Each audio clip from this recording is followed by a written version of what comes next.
Պարոն նախագահ, մենք հաղթելու ենք դա միանշանակ, իմ հարցը վերաբերում է Նոյեմբերյան քաղաքի հետ կապված սահմանամերձ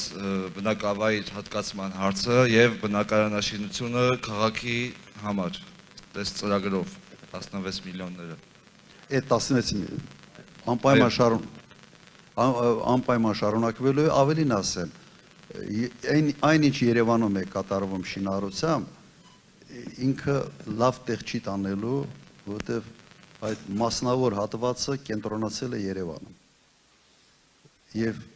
այդ տեմպերով շինարարությունը ուղղակի ինքը ոնց որ դատարկի նաև շրջանները։ Պետության գործառույթը պետք է լինի հետևյալը՝ տարածքների համաչափ զարգացում։ Դա այսօր չի արվում ընդհանրապես։ Նույնիսկ այն ծրագրերը 16 միլիոնով ինքը համաչափ չի այն ամեն ինչին, ինչ կատարվում է Երևանում։ Ուղղակի համաչափ չի։ Իմ ժամանակ շինարարությունը մեծ էր, բայց շինարարությունը արվում էր Սպիտակում, Գյումրիում, շատ ավելի տարածված էր։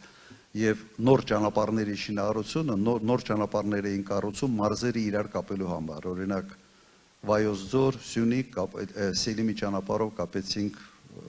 Գյարկունիքի հետ։ Եվ փորձել ենք այդ զուգահեռ օրինակ Դիլիջան, Վանաձոր ճանապարհը շատ վատ վիճակում էր ժամանակ կառուցեցինք, որ ամեն ինչը հենց այն բանի ֆիլմի պես չերես Երևան չլինի, ամեն ինչը հենց Երևանի միջոցով չլինի։